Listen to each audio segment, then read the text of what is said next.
നിന്റെ യോഗ്യത നിന്റെ യോഗ്യത തീരുമാനിക്കേണ്ടത് നീ മാത്രമാണ്.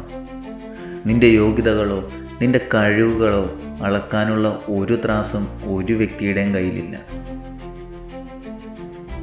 പലർക്കും പല അഭിപ്രായങ്ങളായിരിക്കും. മറ്റുള്ളവരുടെ അഭിപ്രായങ്ങൾ നോക്കി നീ ജീവിക്കേണ്ട കാര്യമില്ല. നിനക്കിഷ്ടമുള്ളത് ചെയ്യുക.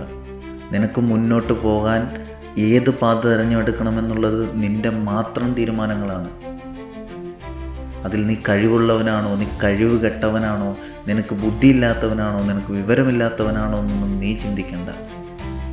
നിൻ്റെ മനസ്സിൽ എന്ത് തോന്നുന്നു, നിനക്കത് എന്ത് ചെയ്യണമെന്ന് തോന്നുന്നോ, നീ അത് ധൈര്യമായിട്ട് ചെയ്യുക. എതിർക്കുന്ന ആളുകൾക്ക് എതിർത്തോട്ടെ. സപ്പോർട്ട് ചെയ്യാത്ത ആളുകൾ സപ്പോർട്ട് ചെയ്യണ്ട. ഒരാൾ പറഞ്ഞു എന്ന് വിചാരിച്ച് നീ ചെയ്യുന്ന കാര്യങ്ങൾ നിർത്തരുത്. നീ എന്താണ് മുന്നോട്ട് ചെയ്യാൻ ഉദ്ദേശിക്കുന്നത്, നീ ധൈര്യമായിട്ട് മുന്നോട്ട് പോവുക.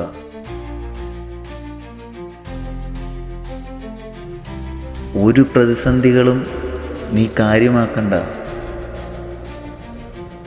നിനക്ക് കഴിവില്ലാത്തവനായിക്കോട്ടെ, നിനക്ക് ചെയ്യാൻ യോഗ്യതയില്ലാത്തവനായിക്കോട്ടെ,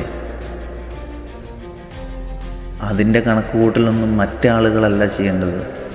നീ തന്നെ തീരുമാനിക്കുക, നീ തന്നെ മുൻപോട്ട് പോവുക. ശരിയോ തെറ്റോ ആയിക്കോട്ടെ, നിനക്കെന്തു മനസ്സിൽ തോന്നുന്നു അത് നീ ചെയ്യുക. നിൻ്റെ സന്തോഷം നീ കണ്ടെത്തുക. നിന്നെ ഉപദേശിക്കുന്ന, അല്ലെങ്കിൽ നിനക്ക് കഴിവില്ല എന്ന് പറയുന്ന, അല്ലെങ്കിൽ നിനക്കത് ചെയ്യാൻ യോഗ്യതയില്ലെന്ന് പറയുന്ന ആ വ്യക്തികളൊന്നും നിനക്ക് സന്തോഷം കൊണ്ടുതരില്ല, നിനക്ക് സമാധാനം തരില്ല. സോ നിൻ്റെ ലൈഫാണ്. നിനക്കെന്ത് വേണം, നിനക്കെന്ത് ചെയ്യണം എന്നുള്ള കാര്യങ്ങൾ നീ മാത്രം തീരുമാനിക്കുക. നിൻ്റെ മാത്രം ഡിസിഷനാണ്.